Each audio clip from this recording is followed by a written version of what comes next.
건축을 위해서 우리 장로님들 몇 분과 함께 또 건축사님 또 관계되신 분들과 함께 사랑의 섬김 교회를 탐방을 했습니다. 한 10여 년 전에 그 목사님 사모님을 이제 소개를 받고 그 두 분을 만나서 함께 사역에 대해서 그 이야기를 나누었던 때가 있었습니다. 한 3시간 정도 그렇게 사역의 전반에 대해서 또 목회에 대해서 또 교회가 개척해서 급성장하면서 부흥했던 교회이기 때문에 그 교회의 상황을 좀 알기 위해서 그렇게 만났었는데 지금은 더 부흥을 해서 또 교회를 증축을 하고 옆으로 달아낸 그러한 모습들을 보았는데 규모가 상당했습니다. 그런데 이번에 건축사님과 함께 교회 탐방을 했는데 그 교회 크기가 지금 우리가 짓는 교회보다 5m가 더 큰 50평이 더 큰 교회. 50평 정도 우리가 좀 적지만은 본당을 보고 뭐 기관들이 쭉 돌아봤습니다만은 저희 교회 규모도 전 적지는 않겠구나. 그래서 건축사님께 말씀을 드렸더니 상당히 큰 건물이라고 이제 그런 말씀을 하는 겁니다. 그러니까 그림으로 볼 때하고 또 비슷한 우리 교회하고 구조가 너무 비슷해요. 본당도 우리가 지금 생각하고 있는 그런 높이부터 시작한 이러한 모습들을 쭉 이렇게 보고 오히려 본당의 길이는 오히려 더 긴 것 같아요. 우리 로비실이 훨씬 더 3m 이상 긴 것 같고 그런 교회를 이제 우리 생각하고 바라보면서 많은 소망도 생기면서도 또 기도의 제목이 생깁니다. 건물과 더불어서 인상적이었던 것은 성도님들이 평일날에도 젊은 사람들이 그것도 젊은 사람들이 전도의 대원들로 나오고 그렇게 활발하게 움직이는 모습을 교회에서 이제 보게 되었는데 굉장히 참 부러운 그런 모습이기도 했습니다. 결국에는 교회는 부흥을 해야만 부흥이 되고 양적인 영적인 성장을 가져와야만 교회는 큰 일을 할 수 있고 교회는 새로워질 수 있다는 것을 거기서 또 깨닫는 기회가 되기도 했습니다. 물론 지금 어렵습니다. 한국교회 너무 어렵습니다. 교회들마다 무리하게 건축했던 교회들은 지금 이자 감당 때문에 너무너무 힘들어 있습니다. 생각만큼 부흥이 안 되거든요. 그리고 교회가 현상을 유지하는 대다수 교회는 현상 유지도 어려워요. 그렇게 흘러가고 있는 이러한 한국 영적인 현상, 한국의 영적인 현상 가운데 하나가 대두된 게 뭐냐? 다음 세대를 세우지 않은 겁니다. 이제는 환경이 그렇게 돌아갈 수밖에 없습니다. 우리의 자녀들을 세우지 않으면 한국 교회 큰일 나겠구나. 부모의 세대가 하나님 앞에 이제 부름을 받고 돌아가시게 되면 이 건물들, 그 화려했던 건물들, 그 찬란했던 부흥의 역사, 선교의 역사들은 뒤로 하고 저 영국과 같이 무슬림에 팔리게 되고 술집이 되고 디스코장이 되고 롤러스케이트장이 되고 교회가 그런 용도로 바뀌는 그 현실들을 영국은 지금 보고 있습니다. 영적 대각성을 이루었던 본거지, 본고장에서 불과 500년, 600년이 아니라 불과 50년 사이에 일어나고 있는 영적인 쇠퇴, 급속도로 쇠퇴하고 있는 모습들을 눈으로 보며 큰 예배당, 그 화려하게 지어놨던 부흥시대 때 지었던 그 교회들의 노인들만 20, 30명 모여 있는 모습을 보면 어찌 눈물 나지 않겠습니까?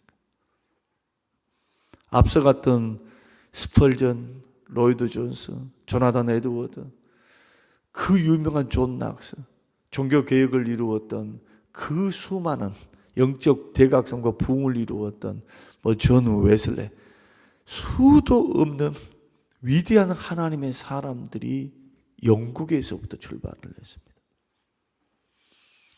우리는 그러한 신앙의 유산을 물려받은 그러한 세대에 속해 있는데, 그 본고장도 그렇게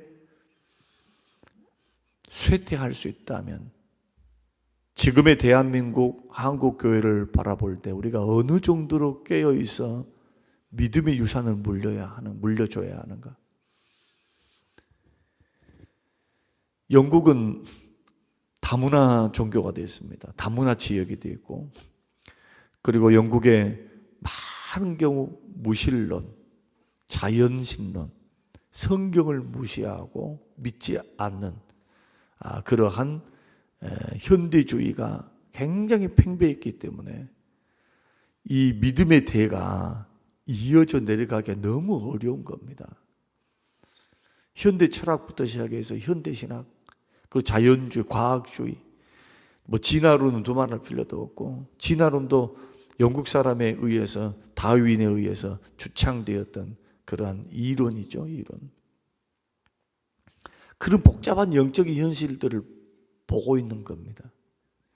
그러나 하나님의 복음은 영국을 중심으로 퍼졌던, 물론 스위스부터 시작되고 또 독일로부터 시작된 그런 유럽에서부터 강성하게 하나님이 일으켰던 그 기초는 물론 사도 바울이었지만, 그리고 사도 바울을 통한 로마의 놀라운 그 교회 부흥이었지만, 종교 개혁의 역사를 통해서 본다면 우리는 칼빈, 루터로 이어지는 그 종교적인 개신교의 역사를 본다면 유럽이 중심이죠.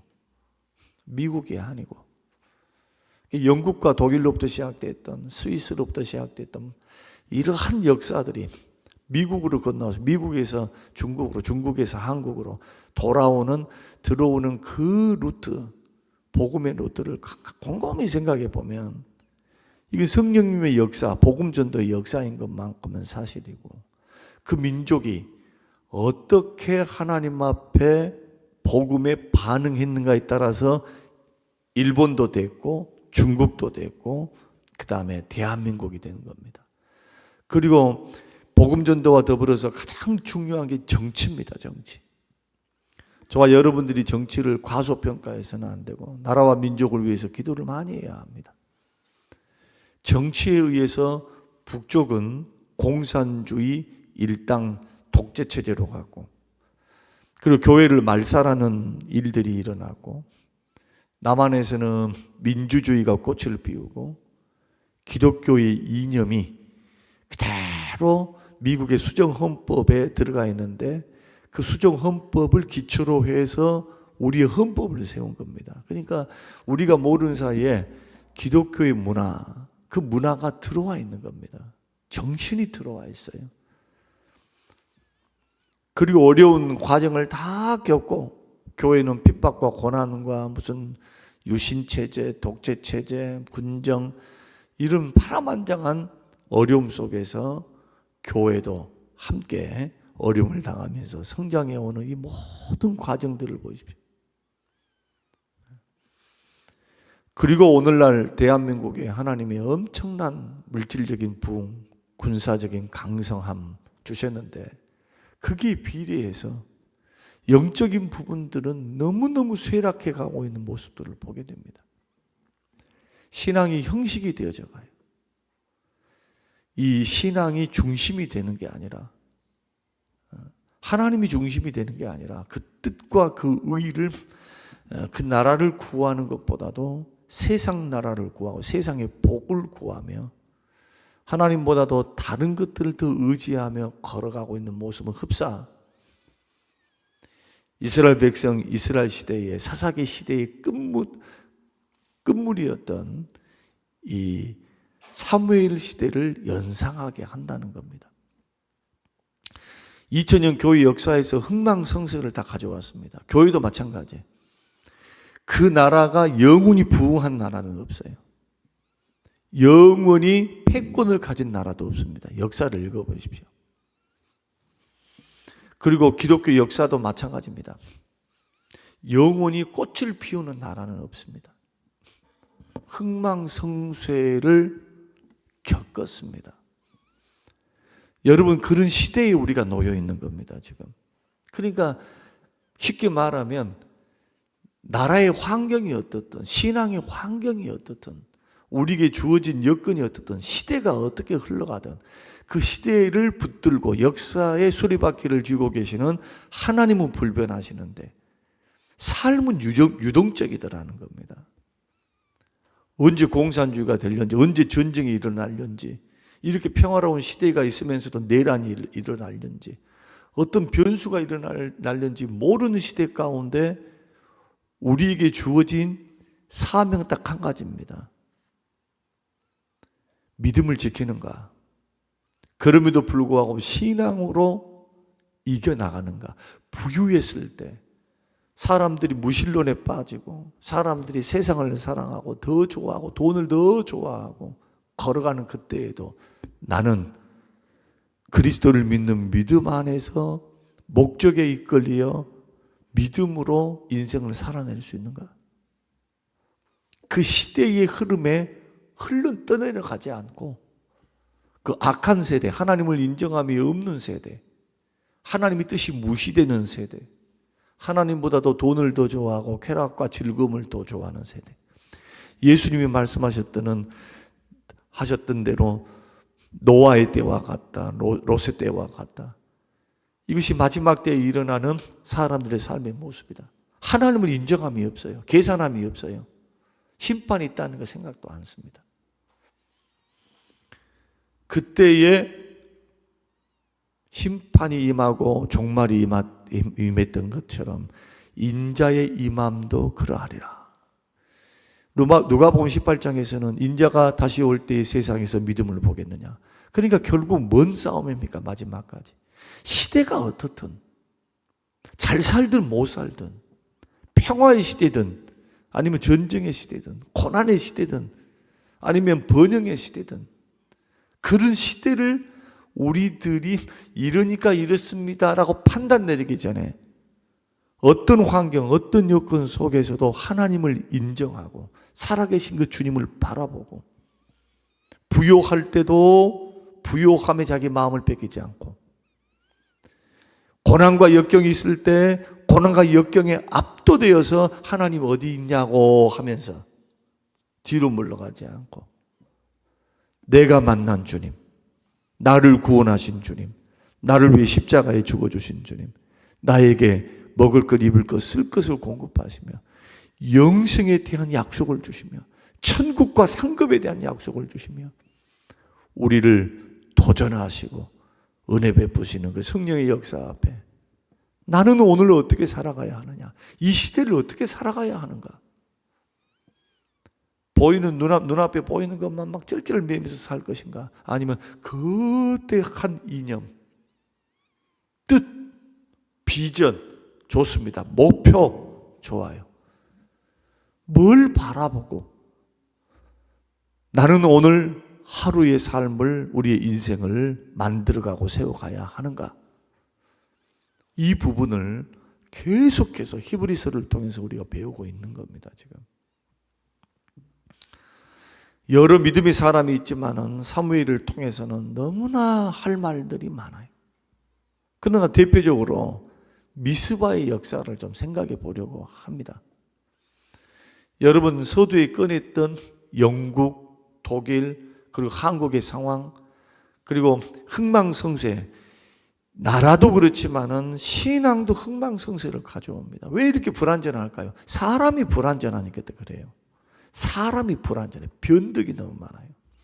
오로지 해서 초지일관에서 가기가 너무 어려워요. 자기를 쳐서 자기가 부인되지 않고 뜻을 정해서 내가 만난 그 하나님 앞에 사도 바울처럼 풍요로울 때도 마음 뺏기지 않고 가난할 때도 마음 뺏기지 않고 풍요로울 때도 교만하지 않고 가난할 때 하나님 어디 있냐고 하지 않고 거기에 압도되지 않고 내게 능력 주신 자 안에서 견딜 수 있는 것, 믿음으로 견딜 수 있는 것. 결국 이 부분이 우리의 신앙 인생의 마지막을 장식을 하고 하나님 앞에 섰을 때 평가받는 평가의 기준이라는 겁니다. 왜냐하면 믿음으로 다 구름같이 허다한 증인들이 있는데 하나님의 계산법은 뭡니까? 믿음으로 살다가 왔던 그겁니다. 새끼 밥 잘 먹고 살았습니다. 세계 여행을 했습니다. 자식들이 잘 됐습니다. 뭔가 돈을 많이 벌었습니다. 빌딩을 많이 샀습니다. 주님의 계산법에 그 계산은 없어요. 그걸 가지고 무엇을 어떻게 했는가, 어떻게 살았는가, 어떻게 활용했는가, 누구를 위해? 믿음으로 하나님 앞에서. 그래서 고린도전서 15장 57절 58절 그러므로 사랑하는 형제들아 견실하며 흔들리지 말며 더욱 힘써서 주의 일에 힘쓰라고 말씀합니다. 더욱 하라고 말씀합니다. 이는 너희의 수고가 주 안에서 헛되지 않은 줄 너희가 알지 않는가. 영원한 천국의 상급뿐만 아니고 이 땅에서도 하나님이 주실 놀라운 축복이 섬김에 있는 거예요. 이 섬긴다는 것은 믿음이 없으면 안 되는 거예요. 믿음이 없으면. 마음 중심에 살아계시는 하나님을 향한 뜨거운 믿음, 십자가의 믿음, 은혜, 그 믿음의 은혜가 없으면 헌신 안 나옵니다. 안 나와. 신앙이 형식적이에요. 형식적.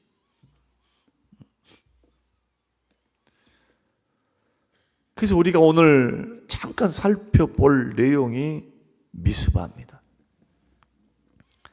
사무엘의 믿음 가운데 가장 유명한 믿음들 막 여러 가지가 있어요. 성전을 떠나지 않아서 기도하고 남들이 듣지 못하고 제사장도 듣지 못했던 그 음성을 주님 앞에 듣는 영성, 말씀이 들리는 영성이죠.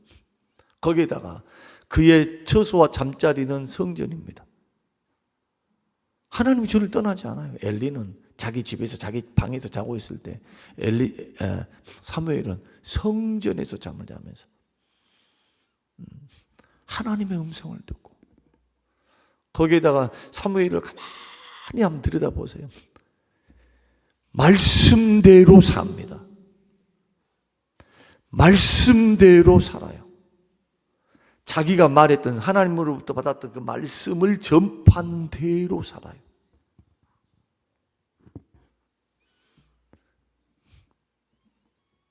그런 지도자가 얼마나 귀합니까 오늘날. 사무엘이 위대함을 말하자고 한다면 이루 말할 수 없어요. 그러나 오늘 우리가 보고자 하는 것은 말씀을 잠깐 바꿨습니다마는 미스바 하나만 보자는 겁니다.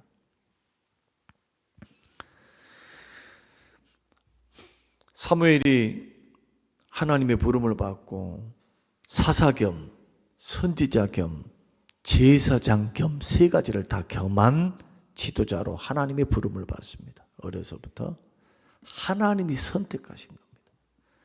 그 선택함에 부응을 했습니다. 믿음으로 잘 반응을 했습니다. 똑같은 제사장인데 엘리의 두 아들 홈니와 비느하스는 완전히 하나님으로부터 저주를 받아서 죽음을 당하고 엘리도 90살 넘도록 살았지만 별 볼 일 없는 하나님 앞에서 하나님이 살려는 두셨어요. 그러나 하나님이 그와는 대화를 하지 않아요. 믿음이 그렇게 되지를 못하는 거예요. 하나님보다 자식을 더 사랑하고 하나님의 말씀보다 뜻보다는 환경에 의해서 바뀌어버리거든요. 하나님 말씀이 이렇다 하면은 그 말씀 앞에 딱 서서 지도자로서 가야 되는데 사람의 눈치, 자식의 눈치를 많이 보는 겁니다. 그러니까 하나님 볼 때 아닌 거예요. 아니다. 그릇이 아니구나. 결국 두 아들이 하나님의 심판을 받아 죽었다. 법궤가 뺏겼다 말을 듣고 의자에 앉아 있다가 충격을 받아서 넘어졌는데 목이 부러져 죽습니다. 다 불행을 사무엘을 통해서 엘리 가정의 불행을 예언을 했는데 예언대로 가요. 그리고 홈리와 비느하스의 자식 그 아내들이 유산을 하죠. 유산을. 왜요? 다 젊어서 죽을 것이다. 태어난 애들마다 장애인이다. 단명을 말씀하셨기 때문에 하나님이 그대로 사무엘에게 그렇게 너는 가서 일러줘라. 엘리 가정에 내가 이렇게 저주한다. 내가 심판하겠다. 했던 그대로 이어져요. 성경이 계속해서 그것을 설명을 합니다. 그 가운데 사무엘인 겁니다. 나이는 어립니다. 세상 물정 모릅니다. 그럼에도 불구하고 뭘 보고 그에게 주님 음성을 들려주실까요? 뭡니까? 마음의 중심에 믿음입니다. 하나님을 향한 믿음이에요. 결국 그 믿음이 이스라엘 백성들을 부흥시키고 사무엘은 군대를 조직해가지고 전쟁을 해서 블레셋을 물리치는 것이 아니고 정복 사업을 했던 것이 아니라 그들이 모여있다라고 하는 소식을 듣고 블레셋이 쳐들어와요. 쳐들어올 때 백성들이 사무엘을 신뢰하기 때문에 우리를 위해서 기도해 주세요. 제일 먼저 요구가 뭐냐? 군대 조직해서 싸우십시다가 아니고 우리를 위해서 기도해 주세요. 지금 블레셋이 쳐들어오고 있으니까 기도해 주세요. 기도. 그래서 미스바에 모여서 회개 기도합니다. 뭔 기도합니까? 금식하며 회개하며 기도해요. 다 모이라. 그러면서 뭘 촉구하느냐? 결단을 촉구합니다. 하나님께 돌아오려거든 진심으로 돌아오래요. 이것이 7절이에요. 진심으로. 3절. 진심이란 뭡니까? 마음이 갈라져서는 안 된다는 거예요.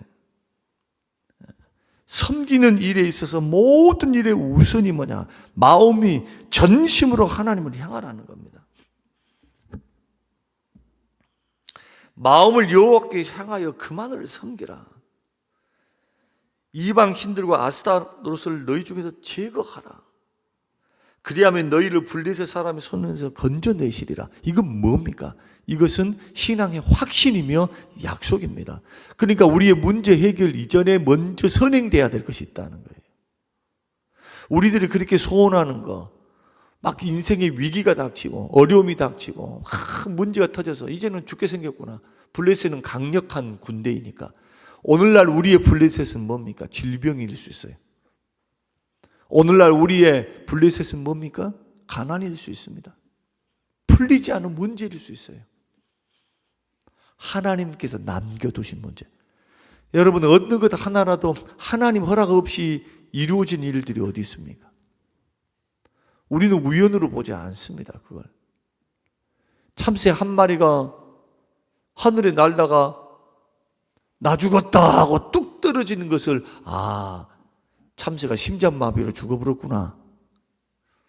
아니면 사냥꾼이 화살을 쏴가지고 재수없게 그 많이 날아가는 참새 가운데 내가 맞아서 죽었다. 이러지 않습니다. 우리 눈으로 볼 때는 참새가 날아가다 심장마비로 죽어버려서 뚝 떨어져요. 우리가 볼 땐 날아가다가 사냥꾼이 확 활을 쐈는데 재수없게 그 많은 참새 가운데 참새 심장에 딱 맞고 참새가 죽어버렸다. 우리 눈에는 그렇게 보여요. 그러나 하나님의 허락이 없으면 참새 한 마리도 죽을 수가 없어요. 하나님이 세우신 자연법칙이 있어요.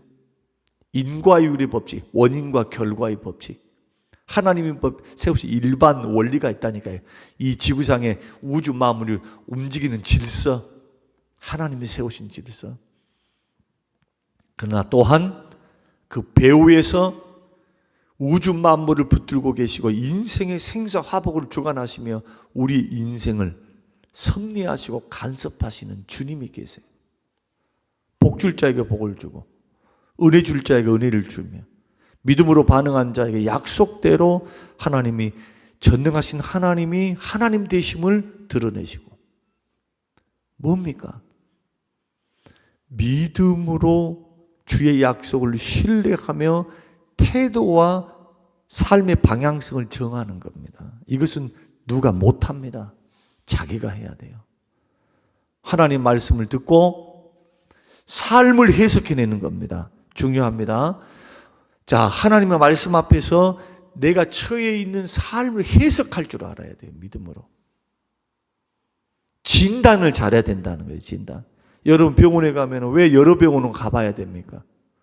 여기서 안 된다, 힘듭니다 하면 왜 다른 병원을 가봐야 됩니까? 혹시나 해서? 아니요. 의사들도 의사 선생님 나와 계시지만 오판할 수 있어요. 진단을 잘못할 수 있어요. 그래서 광주에서 봤는데 아이고 이거 몇 개를 못 살겠습니다, 수술도 안 됩니다 해서 제가 부탁을 드렸어요. 저 서울에 반드시 가야 합니다. 반드시 올라가서 거기에서 최종 결론을 내려도 절대 늦지 않습니다. 한두 군데 더 가봐야 합니다. 그런데 올라갔더니 수술할 수 있습니다. 여러분, 우리가 똑같아요. 말씀 앞에서 여러분의 인생을 우리가 세워나갈 때 이 사무엘이 미스바에서 모였던 원리는 우리가 살 길입니다. 하나님의 역사를 체험할 수 있는 길이에요.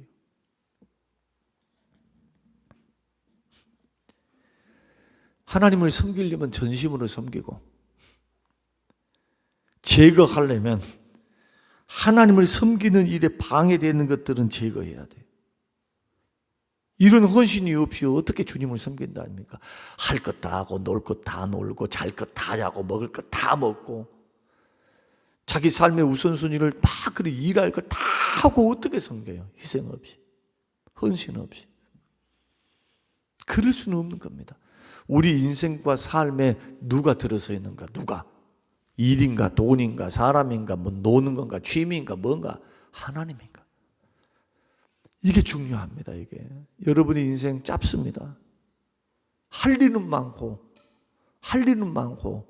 세상은 넓지만 너무너무 복잡해요. 인생은 짧아요. 그래서 예수 믿는 사람은 삶을 단순화시켜야 됩니다. 단순해야 돼요. 단순해야 돼요. 복잡하게 사는 사람 믿음 좋은 거 봤어요? 친구 따라 강남 돌아다니면서 나이 늙으막 돼가지고 남는 게 뭐가 있어요? 정말 그분이 예수 믿었다면, 정말 예수 믿는 믿음의 사람이라면.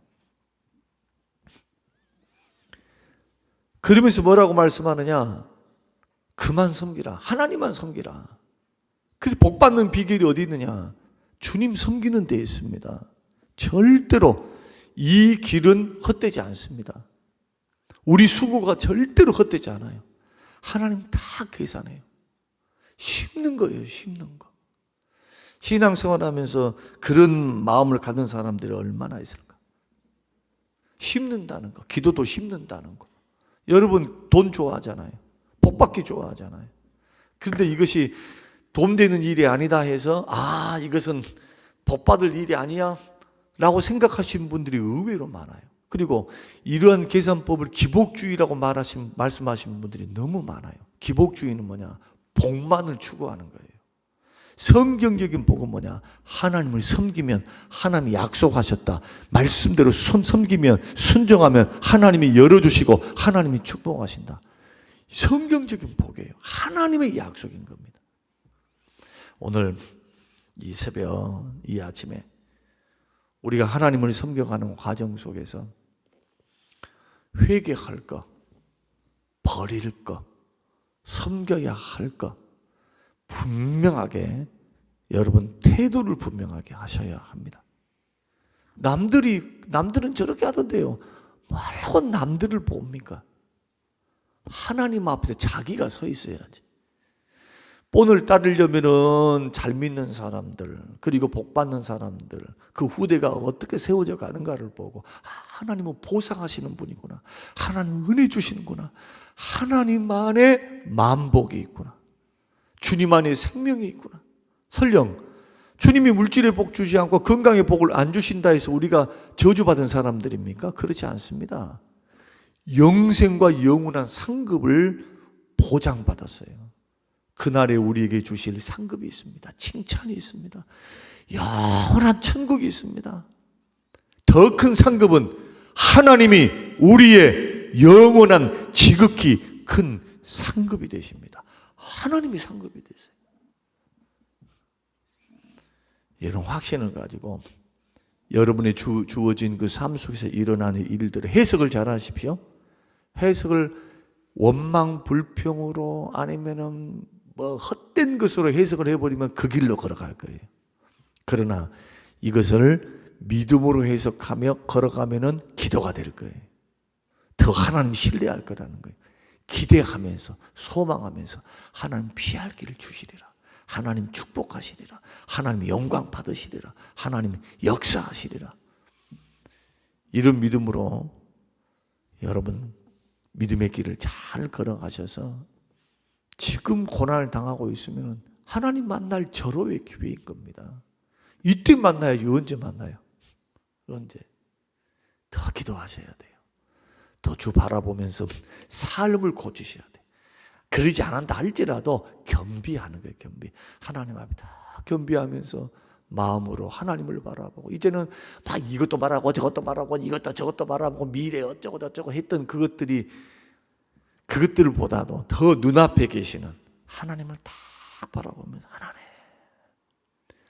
주님만이 전부 되십니다. 주님만이 내가 지금 다른 거 안 봅니다. 주님만 바라보나이다. 오늘 미스바의 역사가 저와 여러분과 우리 모두의 역사, 믿음의 역사, 기적의 역사, 결론이 어떻게 됩니까? 여호와께서 싸우셨다. 여호와께서 승리를 주셨다. 여호와께서 그들을 혼란케 하셨다. 블레셋에서 여호와께서 도우셨다. 미스바와 센사이에 이르기까지 블레셋을 쳐서 싹 죽였다. 땅을 회복했다. 잃어버렸던 땅을 다 회복해요. 그래서 딱 제단을 쌓고 뭐라고 예배를 드리면서 말을 하냐? 에베네셀, 미스바와 센사이에 하나님이 저기에서부터 여기까지 하나님이 도우셨다.